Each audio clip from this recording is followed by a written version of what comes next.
Really happy this year, this time that we have Henry Way from ISAT, who's going to, well, Geographic Sciences, who is going to tell us about the political landscape and how one represents the so the pockets of political visions of America, images of place in online campaigning. So with that, Henry Way. Thank you very much, David. Good afternoon, everybody. What I'm going to talk about here today is how politics and the visual realm and policy making all kind of come together. And this represents sort of work in progress for me. It's something I've been working on kind of in the background for a few years. I'm sort of hoping, each year to add a little bit more material to this. So it's sort of, as I said, an accumulative process. It's something I've been working on for a little while. And I just sort of share some of the things I've been thinking about with this. Let's see if this will work. There we go. I just want to flag one idea to you before I sort of go too much in detail here into what the actual sort of project is looking at. And that's to kind of frame this idea of the geographical imagination. In our discipline in geography, there's a growing field of study in political geography which tries to think a little bit about how people imagine their world and how place and the spirit of place is embodied in discourses of politics and other things. And this dates back really to the 1970s with Edward Said and his book Orientalism, and all the way in which we imagine others and we imagine other people in the world. And what I'm sort of trying to do here in this project is to think about how the geographical imagination, how we imagine places and how space is important to how we conceive of the world, filters down into political campaigning and what the implications of all that might be. And when you start to sort of think about it, so much of politics has this spatial dimension, especially obviously representative politics, because people are representing places fundamentally, right? People are trying to get elected in a particular place, and so obviously they have to have some attachment to that place, draw out some connections with that place, and do sorts of various things with that. And it can become, as I'm trying to show here, a really powerful rhetorical tool, but it also has all sorts of, as I said, implications that I want to analyze. This is just as an example of a sort of more textual-based geographical imagination. This is our governor, Bob McDonnell, who I learned today might be on to higher and bigger things potentially in the future, which is interesting. And he said in his inaugural address, "The founders recognized that the government closest to the people governs best. More often than not, Richmond knows better about the hopes and dreams of the people than Washington, and Galax and Fairfax and Virginia Beach know far better than Richmond." So this is a whole, you see this sort of almost Russian dolls of geography going on here. This is sort of a whole sense of scale and politics sort of coming together. And all this has also implications about localism, about, us versus them, the national versus the state, the local versus the state, and all that kind of stuff. And so all this is sort of a textual example of that idea of the geographical imagination. What I want to explore is a little bit more the visual side of things, how this all works. There we go. This all originated from my PhD work. My dissertation explored Kansas politics, and I was working in the State House in Kansas and trying to unpick various policies there and how sort of geography formed an important part of the political process in Kansas. And one of the things as I noticed as I kept on sort of doing research there and was looking at everything, was how much certain images were used in Kansas political websites. So I would be looking up Lynn Jenkins. I had met her bizarrely at a pancake race. It was the most odd experience ever. She was running along with a pancake, and she's the state treasurer for Kansas, and then she was running for Congress.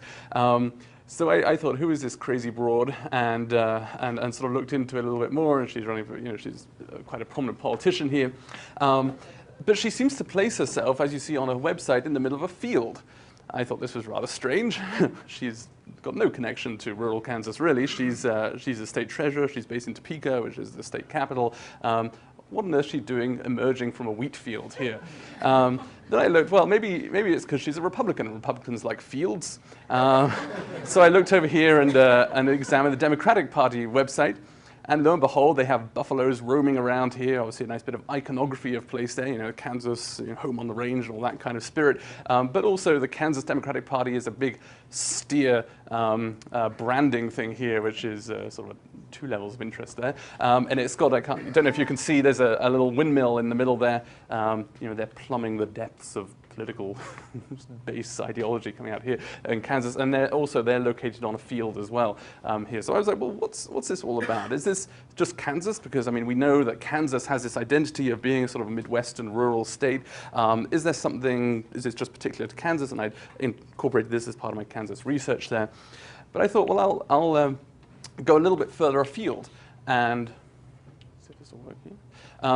Look at the senatorial level. These were sort of more local things. So the senator here for Kansas, Pat Roberts. You know, I would suggest here that Frederick Jackson Turner is not dead in Kansas. You know, the frontier is still alive and well, and Pat is emerging from this little shack here on the plains to speak up for the people of Kansas, or indeed work for the people of Kansas. So you know, that was clearly there. And I thought, well, let me sort of take it to a broader scale. Let me look at some other states and some other places and see if this is a broader theme. And you know, I look north first of all. This is Scott Klebe in Nebraska, and you see he has this Nebraska's brand of change. Here again, you see the sort of double meaning there. Very exciting. He also pins his website onto a barn door, which is exciting. Sorry about that. Al Franken up in Minnesota. Also, you see the barn door coming through here in the background. It is very scenic and delightful. And what I started seeing is, as you start to look at the websites, at least in the Great Plains in the Midwest, we can see these images, this geographical imaginations of particular places being very prominent there. You know, fields and rural scenes here being quite significant. So that was back in sort of 2008, and in 2008. And 2010, and now into the present, I've got a few slides from the most recent races. I started collecting political websites, just literally doing screenshots of them, recording addresses and this kind of thing, and building up kind of an inventory to try and sort of see if I could sort of put together the big picture of what does America mean to the people who represent it. Firstly, what are the kind of key iconographies of each state? And then what are the kind of the broader patterns that we're sort of seeing here? And then sort of start to think about what those things might mean. So, to move beyond, what I want to do here is perhaps just do a sort of geographical overview and look at some other states and sort of show that this is not simply confined to the Great Plains, and then think a little bit about what it all might mean. So Arkansas first here. Arkansas is obviously a place of great scenic beauty, lots of nice sort of things going on here. Places to worryingly commit suicide if you're inclined to do so, but lots of other sort of things going on here. Obviously a pretty nice scene here in Arkansas.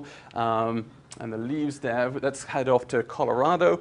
You know, some nice sort of Colorado scenery here. I might just flip through some of these. Mark Udall here in Colorado, living rough. Jay Rockefeller in West Virginia. The giant of the valley, and you can see here more. I think that's the George River Gorge there. Jay Wolf's on the other side. The other thing I wanted to test, is this just Democrats or is this Republicans as well, you know, to make sure it sort of crosses party lines here. And indeed it does. This is the Republican side. You see also his big banner here is of a nice rural scene. I put this on because I don't understand it at all. There's a tiger attacking West Virginia. Maybe this is the Republican understanding of geomorphology here about how the mountains emerge in West Virginia. Very interesting sort of things going on there. So that's West Virginia. Let's head up towards New England. You know, you can see here this sort of very pleasant hilly scene. And up into Maine, you see the coastline, these sort of nice fields. This is actually a congressional website, but the same thing, the lighthouse. You might expect that when we're thinking about Maine. Lots of interesting maritime things. John Kerry in Massachusetts. You know, there is actually here, we see some nice rural scenes, but there is a little hint of a city here, which sort of jumps out because, you know, it's pretty unusual, it seems, on the websites. And when we go to some of these websites for states that have some particular identity to them, it's kind of interesting. This is Rhode Island, and obviously the maritime theme here is pretty prominent. But again, you probably wouldn't ever think that Providence exists when you look at this. On the Republican side, yeah, maybe just the anchor there and people rather than the places. As we head down into the south, Alabama here, what I did here, these aren't multiple different websites. His banner here is sort of a flash thing, right? To cycle through various images as you sort of stay on the site. And so I just sort of took screenshots of each of the flash images here, and you can see sort of pleasant small town and rural scenes from Jeff Sessions, beaches, and oh heavens, what's this? A city. Lamar Alexander in Tennessee. Nice played candidate here, and you see sort of some nice mountains. Mitch McConnell. You got some sort of iconic things of Kentucky there. I think you can see. Also in the South, Thad Cochran, United States Senator for Mississippi. With that name, he could only be the senator for Mississippi. And you see some nice scenes here. Let's move it on a little bit. This is the old South, kind of all encapsulated in one picture, I would think. These old Corinthian columns and the riverboat. And Roger Wicker, also in Mississippi. Spanish moss here. What we're starting to see here, as you sort of cycle through these, is a complete absence of the urban realm in American political websites, or the near complete absence of the urban realm. In all regions of the country, as we go into sort of the west a little bit here, Inhove here in Oklahoma, he is one man in America, a lonesome place. But you can start to see this sort of spirit of the West coming through here. There's the horses and the Texas imagery here. Wyoming.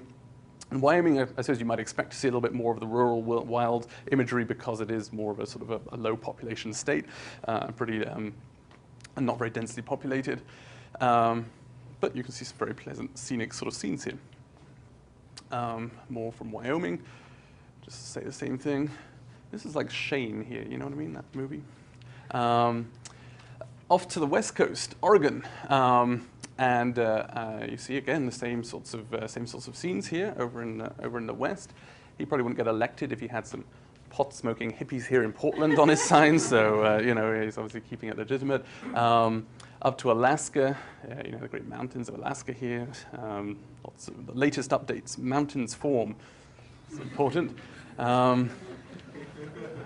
Off to Washington State and Seattle, unfortunately, obliterated by grass of this kind here.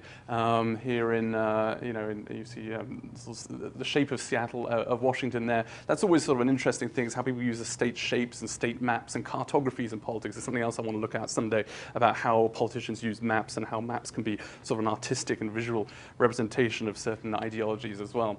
So yeah, this is Washington. She's a Democrat, and this is, all those have been sort of pretty much Senate races up till now, but we can look at some governor's races as well.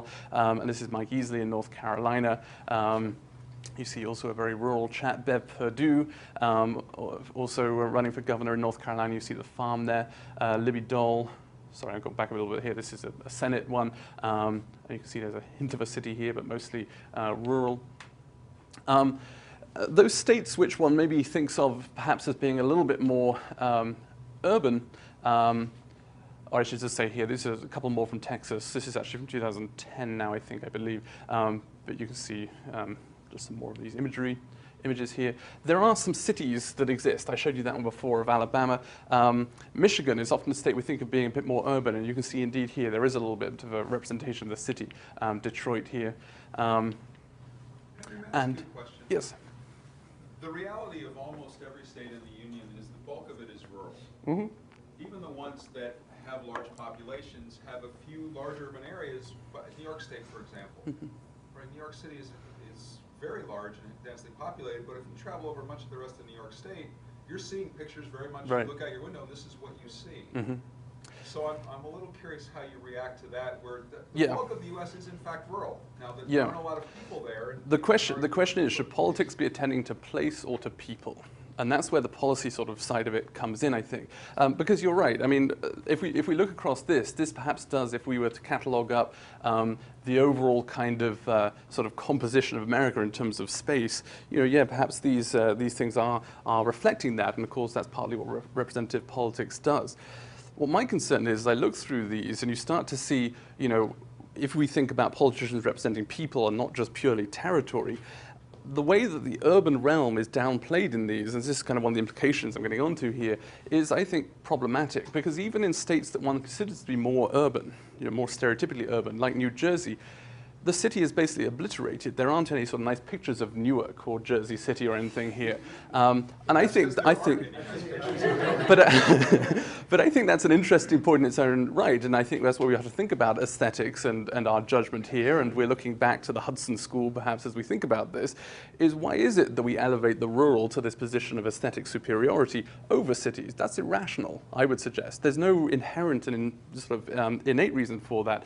It's something that is invented in our society. And what I'm saying with these political imagery is that, at least on an aesthetic level, that aesthetic is re-articulated and reinforced through things like this as we sort of look through it. This is another one just from New Jersey here.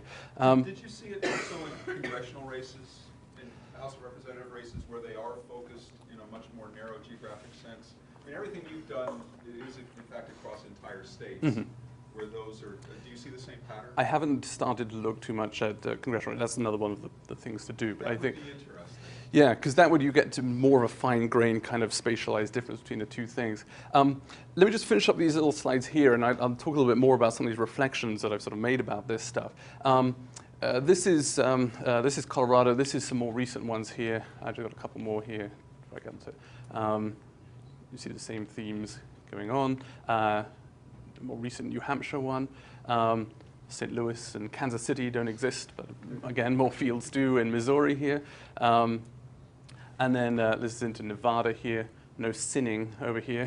This is nice mountains. And just skipping on, I just did these. I'm starting to get into the 2012 cycle now to sort of think about this a little bit. And these are just some shots I just put together these past week. And you start to see similar things that have gone in 2008 and 2010 in these ones as well. So this is Sherrod Brown running for re-election in Ohio. That's sort of an interesting understanding of Ohio, I think. And this is Bob Casey in Pennsylvania. I don't know what this one's kind of an interesting psychological study, I think, in some ways, but you can see where he's put there in Pennsylvania. Claire McCaskill in Missouri. What's interesting, you can just see in the background here, McCaskill Milling Company. So she's sort of directly saying, my family's into this whole sort of milling thing, which is kind of fascinating. Ben Cardin in Maryland. Oysternomics. Bashed my head against a wall when I read about this. I don't know if you can see here, he's got a little crab here as one of his icons. There's clear iconography at work here, and I think these are kind of interesting about how iconography is used for propagandistic aims, right, for ends rather, to try and sort of establish some sort of connection. We always want to think, I think it's very interesting to unpick politics and try and sort of consider how politicians make connections with their voters, and I think we shouldn't forget about the sort of the spatial imagery and the landscape iconography in various different ways. Just to sort of bring it home here to Virginia, this is Tim Kaine, and actually you do see a little shot of Richmond behind here, and then you can kind of just see it here. He's out in the fields on this side, and then George Allen here, just up in the hills near here, I would imagine. Here you can see the nice sort of part of Virginia here. So I want to sort of think here a little bit about what all this stuff means and what the implications are, perhaps to address some of Bob's questions here somewhat. On one level, clearly you can look at this as an aesthetic sort of approach, right? There's this sort of this understanding in America, and I'm sure we find it in other countries, but I don't want to speak for other countries, that these pastoral, bucolic scenes are somehow, captivating and enchanting and very pleasant, right? You've got that level of kind of aesthetics, which I think is worth interrogating and thinking about how imagery like this, which is in the public realm and is part of the public discussion, tends to reinforce those ideas about how aesthetically pleasing those sorts of landscapes are. Clearly, there's another level to that, is in that these landscapes are relatively uncontroversial, right? If you showed a particular sort of scene in a factory with people looking in a certain way, there are some sort of messages that might come across with that. If you showed people in another setting of certain races or something like that, clearly there'd be other sort of messages that are conveyed by that. As soon as you put the rural up here, in many ways, it represents a running away from any kind of scandal or issue, because who can argue with a fence or a field or a forest here? You would probably be not allowed to vote if you were arguing with a tree. So there's certain things here which obviously bring it to the level of something that people can rally around of. And I think that's an interesting sort of point, that when we think about state identity, when we think about politics, that there are some things that people can kind of agree on and get together upon. And it's interesting also, as you subtly look at these things, how often bridges come up, and this idea about bridging divides and bridging differences and that kind of thing obviously is interesting. But then when you start to look at it in the way that cities are obliterated from these political websites that are supposed to represent these places, and the people that live in those places, I think this gets into the realm of sort of something problematic, because what this does, in effect, is to reinforce certain ideas about rurality and its position versus urbanism. It tends to elevate the countryside as being some place that's perhaps somehow more pure or more representative or more essential to identities of states or to America than cities. And what I think the effect of that is if we view these things as we do in geography today in terms of social construction of meaning and about how geography can play this key role in imaginative politics, in discourses of identity and all this kind of thing, it tends to reinforce these notions that rurality is superior. And obviously politicians are going to tap into that, and they're going to re-articulate this in their speeches, in their words, talking about the values of Main Street and small town America, and talking about the sort of the real versus sort of fake Americas. And then these kind of more insidious, more subtle ways that it's done here. And it tends towards, obviously, a greater conservatism, I think, because this is an unchanging landscape that is not complicated and represents something very sort of basic. So it sort of embodies a certain conservatism, I think. And I don't mean that in a partisan political way. But it also tends to reiterate this fact that urban policies get shortchanged, I think, in the American political system. Policies which aim towards improving urban areas or aiming towards populations in cities are obviously going to have less of a kind of a rallying point. They're going to be less of something to support or kind of rally behind compared to things that perhaps would support the countryside. Now, I don't want to unpick American policymaking here, and I'm, political scientists are much more adept at this, in terms of trying to work out what's going on in Congress and what laws are passed and this kind of thing. What I'm trying to do here is maybe set the scene, set the background to where policies come from, because policies don't just happen with wise people sitting in rooms with big scribes and scrolls and coming up with like ideal policies. They come from the dirty world of politics and campaigns and elections and imaginations about politics. And if those imaginations are deeply spatialized and have this geography to them, that filters in, and that's kind of the grounds, the basis, I suppose, of the policy making as it comes out. And then when we start to see policies that tend to be less favorable towards urban and minority populations versus rural populations, one can perhaps start to unpick where this stuff comes from. And so I think the value of this is kind of, it's interesting in and of itself. We can learn about states, we can learn about America, we can learn about sort of culture here and think about the visual and the aesthetic realms. But I think it also has implications for policy making. And I saw this in Kansas in things like school funding, immigration support, and even support for gambling, of all things, the building of casinos. All this kind of understanding about what Kansas represented definitely figured into which policies got large amounts of support and which were less controversial to support than others. And I wonder how much this sort of is translated onto the national scene with this kind of bias that we see laying behind this policy making. So in short, there are kind of various levels, as you see, that I'm sort of talking about here. But I just think it's something that I want to sort of be taking further to look at this sort of cycle, to think about congressional races as well, as Bob was suggesting there, to sort of put together the whole picture of America, of each individual state, because there are still some gaps here that I haven't got, and start to sort of think about how this might actually sort of impact and try to theorize this a little bit more about how it connects with policy making. But that's my talk for now. Okay.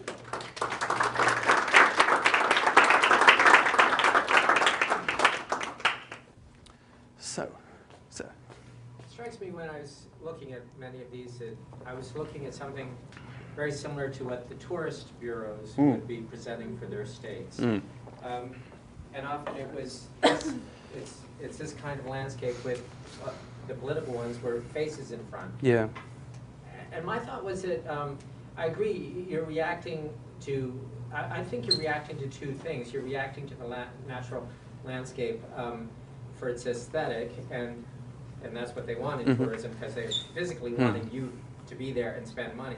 And I've also realized, having done enough of this, that all of this is an illusion to some extent. Right. I'm not the photographer who spends half of my time sitting there waiting to capture that perfect shot. I'll never actually see those scenes when I go. Yeah. But the face you react to differently on the basis of age and the expression and the clothes and so on. I mean, the connection, the relationship that you're going to have with that is going to be, to a large extent, through that person's, you know, the image of the person rather than what he's standing or she's standing in front of.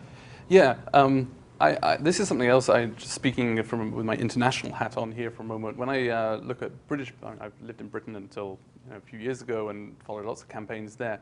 And actually, up until just this last cycle, faces were never used in politics. There was never really, political websites there, or the materials that came out, the posters, all this kind of stuff.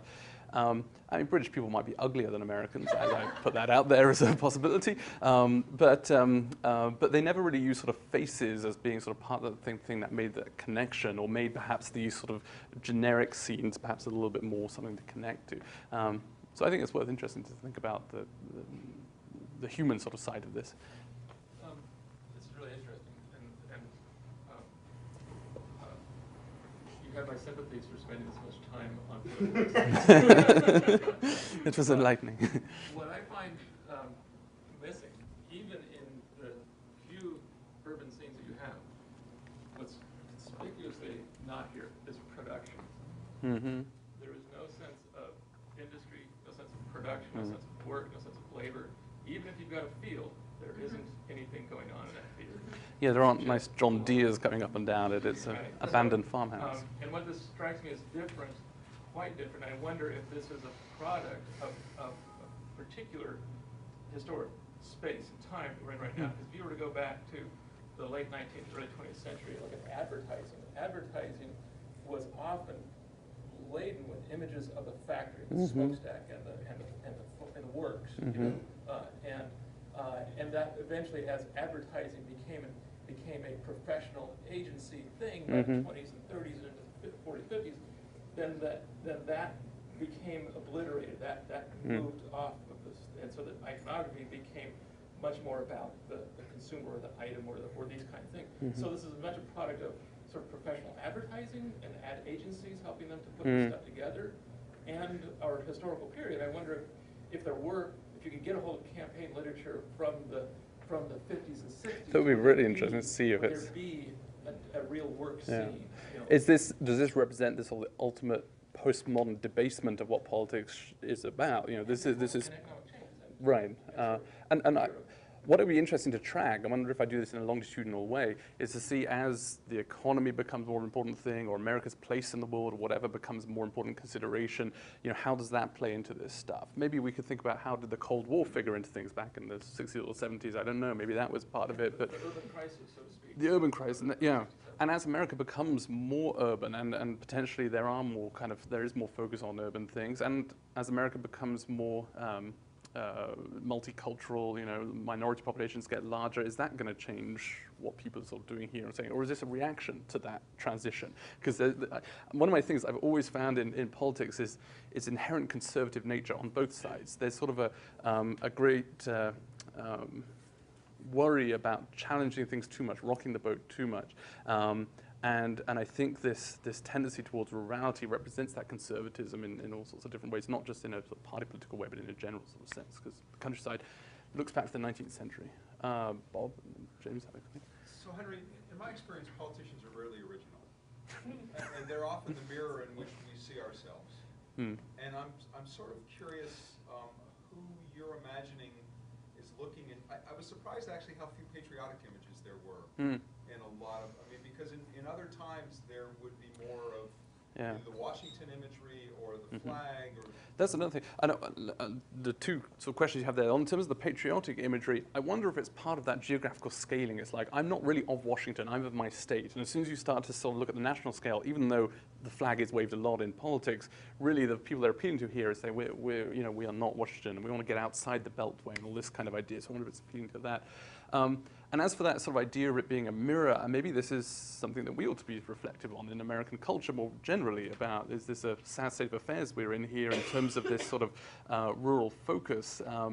Does it represent something sort of limiting in our culture? Does it represent sort of a dimension to our culture that perhaps we should be a little bit more uncomfortable with than we are? And also, does it reflect perhaps, and this is another thing I'm looking at in my political studies, the rise of the suburbs? Because the suburbs are this space in between the city and the countryside. They're the literal space in between the country and the city, but they're also figuratively in between the two in terms of culture, in terms of political outlook and things like that. They're enormously schizophrenic places in all sorts of different ways. The people there want to have all the amenities of the city, but they also want to have quarter-acre lots where they have sort of nice land where they can pretend to plow and this kind of thing with their little ride-on mowers. So they're kind of, it's sort of a combination, it's sort of very deep uncertainty. And what do you do when you're uncertain, when you're feeling kind of unsettled? You sort of hark back to something more elemental or more rustic perhaps, and maybe this sort of tendency reflects suburbanization. And as gas prices go up and as cities get reformed and all this kind of thing. Again, that's where I'm still thinking maybe there'll be more of a comfort level with the cities, especially get the second generation suburban people and you folks who are students here who are probably going to move to cities rather than the country after you've graduated here and possibly not to the suburbs but more to the central city. Is that going to change kind of the sort of the numbers here in politics and eventually change these kinds of things? But again, very interesting questions. James? Yeah, two things. One is, do you think the visual appeal of the rural landscape is just kind of a benign, we like open space or natural, quote-unquote, natural areas? Or do you think it is trying to go back to the illusions of Turner's frontier thesis of America's farm and great vast wilderness? And part of that is, the second part is, have you looked at how much of these rural landscapes are natural versus very much human impacted, where the fields, obviously, they're people. Yeah, these are modified landscapes. These are cultural landscapes.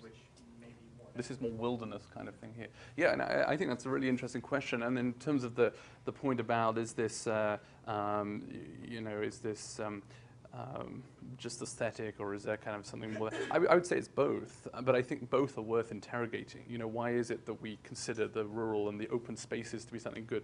Do we all genuinely feel that? Or are we told to feel that when we look at these and see these as being the superior way of living?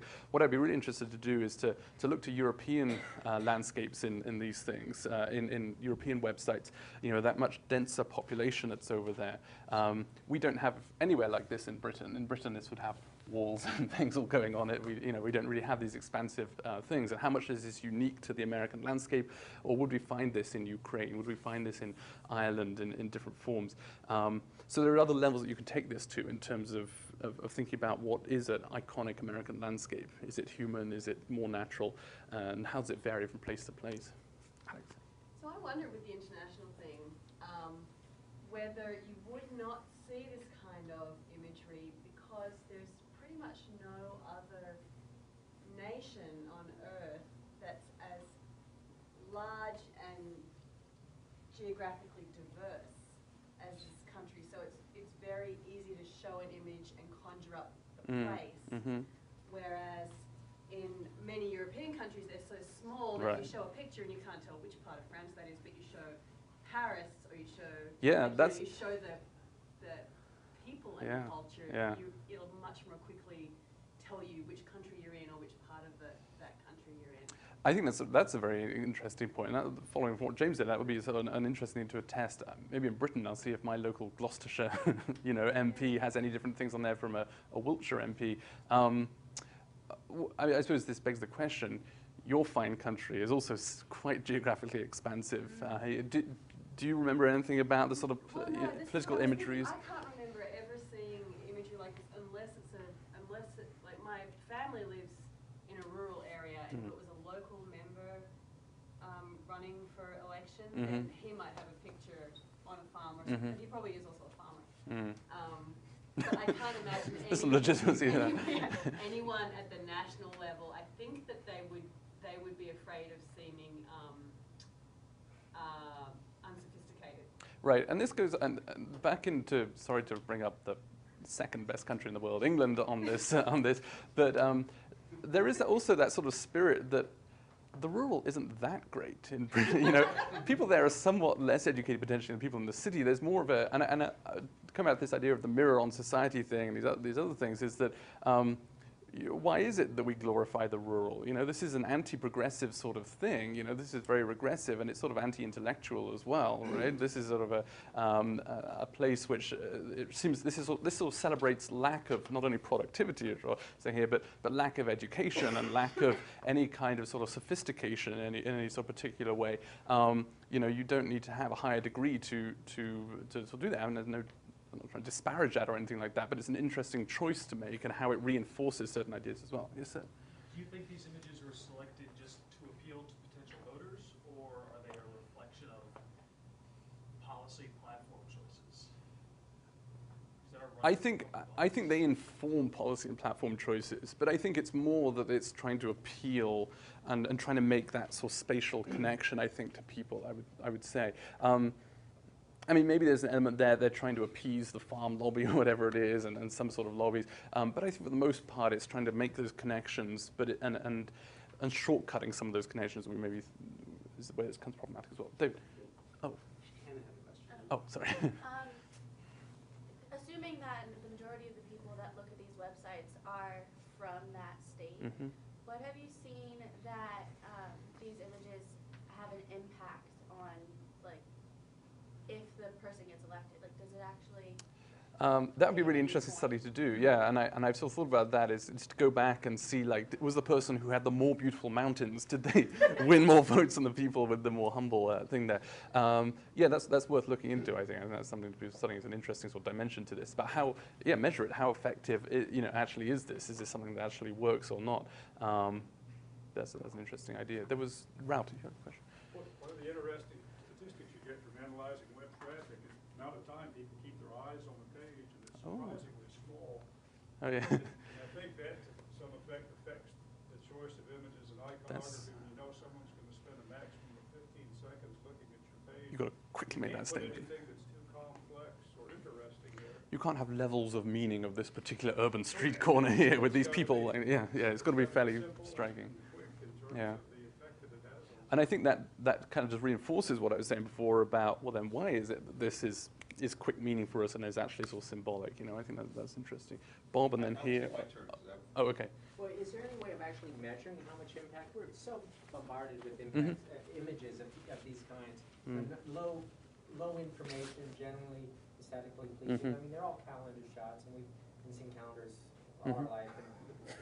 And, and now with the internet, we could just see this stuff continuously. I honestly don't think I'm reacting to it consciously. I mean, and that's perhaps more worrying in some ways, right? For how this is produced and consumed, and this is this sort of these sort of zombie discourses that go on behind, how we live our lives and how politics works, and that's what needs to be interrogated and sort of shaken a little bit and say, we're not thinking about this. We're not thinking about where policies come from. This is a problem, And I think this is where perhaps computer science, because I'll get and think about this here a little bit, and how effective are these? How do these work? And perhaps what was it Hannah was saying there about how much do these actually translate into victories or whatever? So yeah, I think an interesting point. I want to poke at the unsophisticated sort of rural piece there.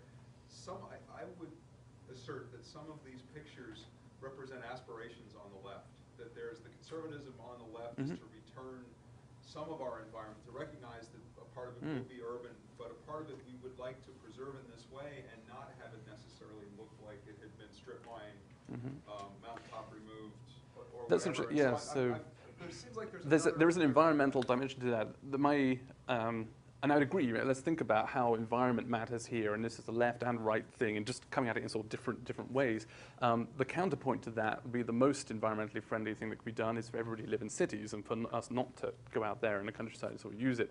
Urbanization is the best way to sort of build a sustainable American 21st century, and we'd be thinking about that some. So maybe the Democrats on the environmental side there are being subtle about this, saying, this is what you want. Well, the way to get that is to vote Democrat, and we can work on this. David, and then, let's go here.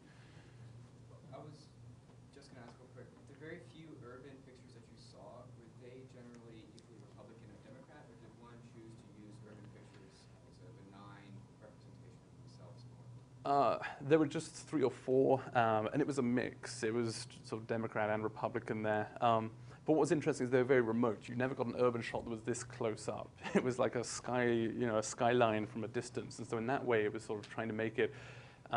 It's basically where you would see the city if you were standing out in the exurbs, right? If you were standing out in the, beyond 495 or whatever you looked in, that's what you would see. So you don't get too close because you might get attacked. Sort of sad. I'd just like to follow up on the earlier question, point that you made about people looking at these like for 15 seconds or so. I think that's sort of important because on top of all these things, there's a message. There's wording. There's a statement. Go to different sites. And is this sort of just bland wallpaper so that it doesn't distract from the message? And I sort of thought about that because one that I found interesting was John Kerry's Massachusetts one. And I was looking at that and I was wondering if I really look close, could I see the score of the baseball game at Fenway Park? Right, so that's a level of detail that's distracting my eye. I said, well, this is okay, but I'm going to focus more on the message. So maybe it's more of a... It's part of the need for what websites are. Get my eye to the message. Yeah. And that should be remembered, yeah. David? Yeah, fascinating discussion. I would like to play off of things a number of people said. One, I think that one of the key telling things here is that if we tried to identify which of the images on there was Republican and which was Democrat, it would be completely impossible, and that they are totally interchangeable. They don't matter. What they reveal is the urge for nature. This is about the difference between nature and culture. And whether one believes in new urbanism or not, deep down, people love nature. And if you want to demonstrate or exemplify something that everyone cares about at some fundamental level, that's it.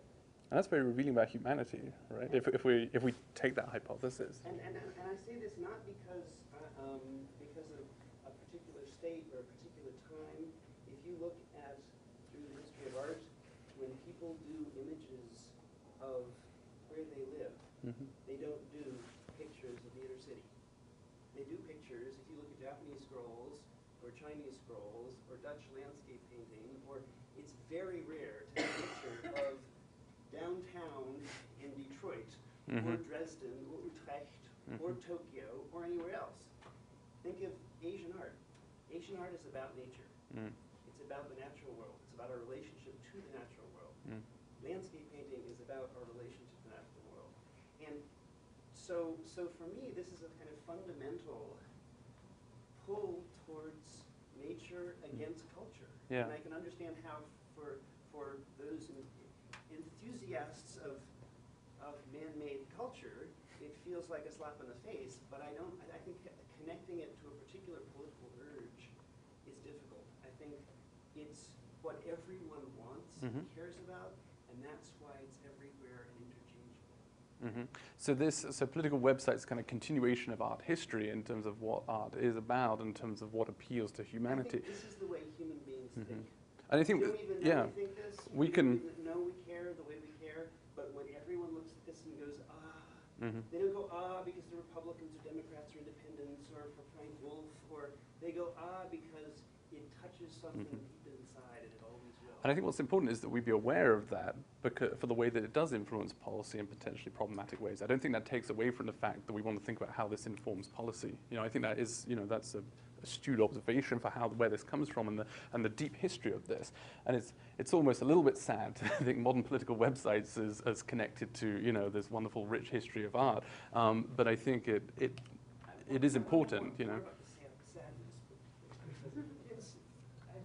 in addition to the pull towards nature, there's also a problem with city shots being exclusionary or creating disconnects, because within cities you have basically all of the socioeconomic problems of society readily on display. You really have to go look for that in nature, but in the countryside, but they're readily on display. So if you take a shot of something, you're either reminding people of the things that they don't like in their life, or if you take a shot of something else, you're reminding people of the things that are beyond their socioeconomic reach. And so you have too much risk of losing or fractionating your audience with shots that are giving too much information of what life is like in a city. And I would just counterpoint, but I mean, does this alienate me, right? This Jeffersonian America that is, embodied Well, here. it could alienate somebody who's never been to the city.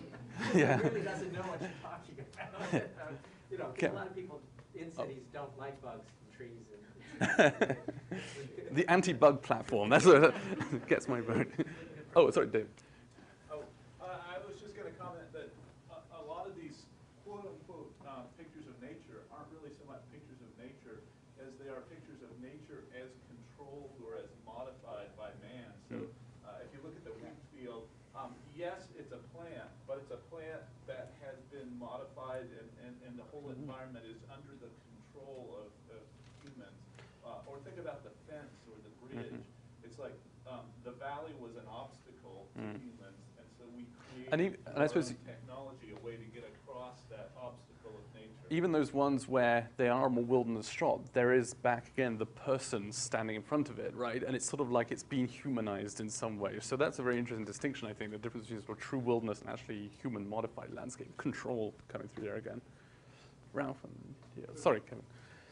You were talking about the difference between urban and rural settings. I think that's not quite what the difference is here, because what you're seeing is not a complete picture of the rural setting. You're not seeing any residential areas or businesses. And if you drive through West Virginia, Colorado, or anywhere else, you're going to see junkyards, pig farms, trailer parks, all kinds of ugly stuff, just as you might in parts of a city. I think but none of that's it would be a really exciting website if Jay Rockefeller there or Tom Wolfe or whatever had pictures of the river gorge and this sort of thing and a trailer park. I think that would be, and it's really interesting we don't do that, but that would be kind of an interesting thing, and that would be somewhat honest, I would say, in some ways. It's nature, it's excluding people. Yeah. It's not excluding urban settings. Yeah.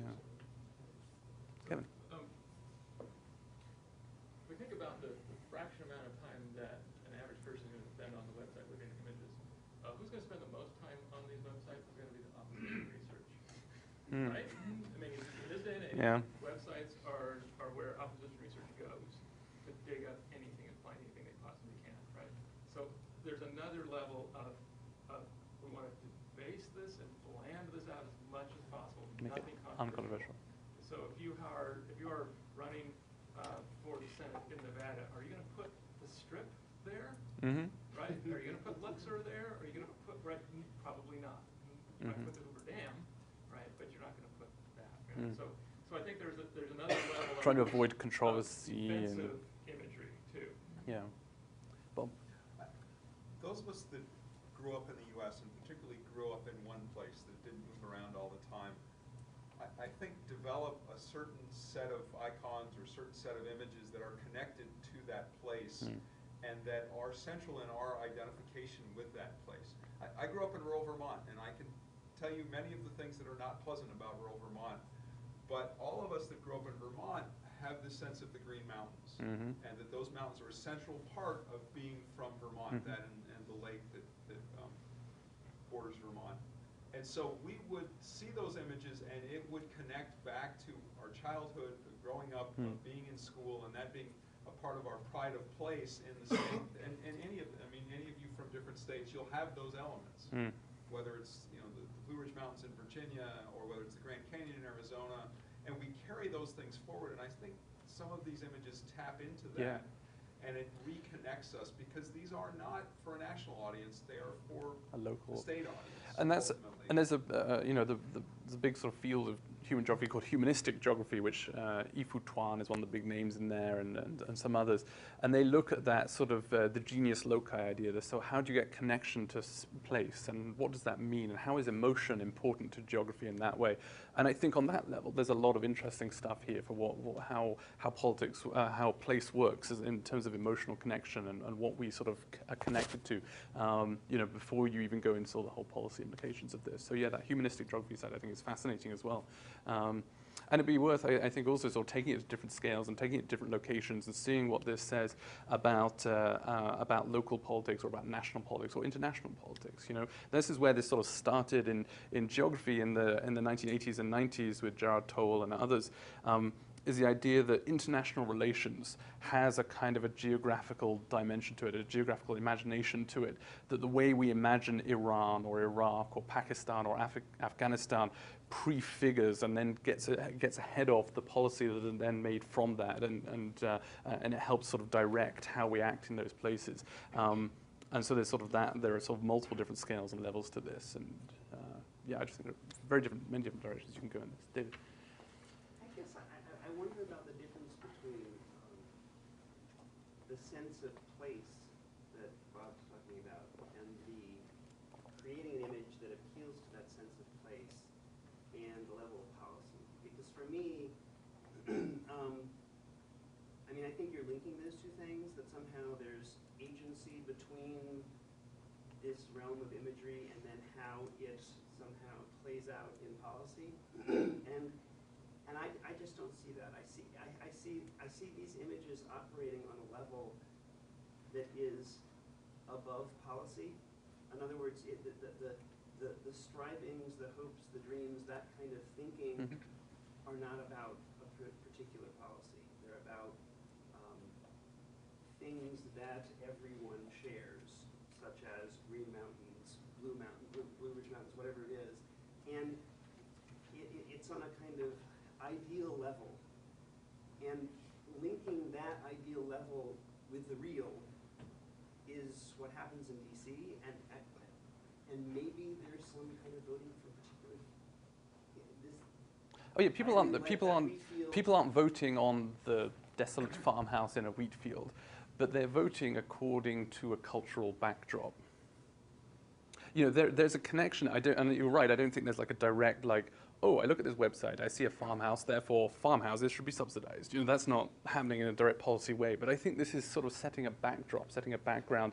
And as I said at the start, I haven't really thought through and sort of developed the direct connections. I did in my PhD dissertation in Kansas, where you could definitely see how the two things got together. But on a broad sort of scale like this, yeah, that's more difficult. All I'm sort of saying here is that things don't happen in the abstract, that there's sort of a context for things going on. In this case, it's a geographical imaginary context, I would say.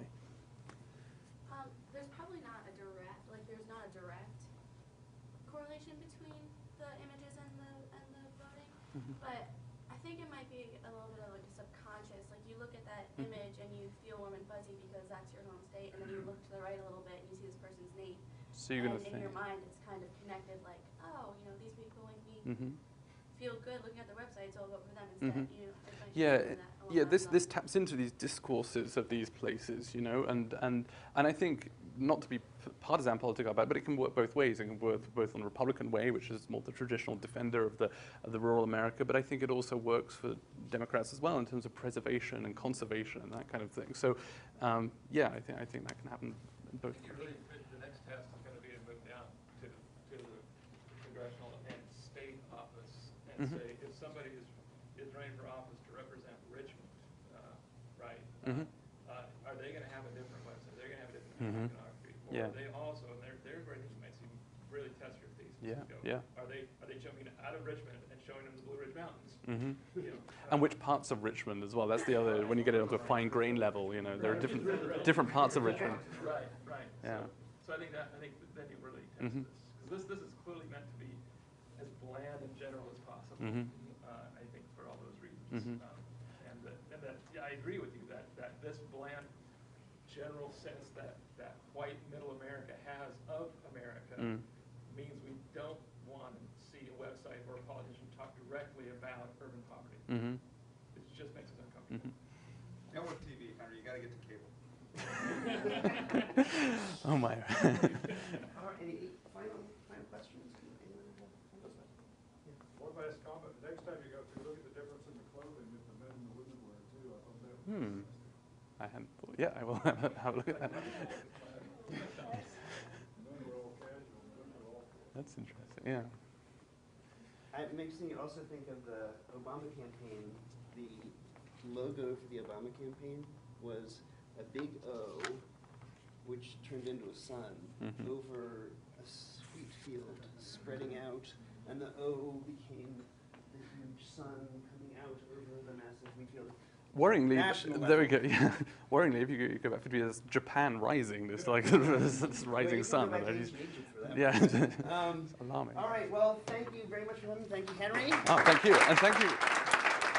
I was going to say thank you for all the ideas and stuff here. I got lots of great ideas here and different things to think about and ways to think about this. And this is, as I said, obviously work in progress, and so some just some great directions to take this. So thank you.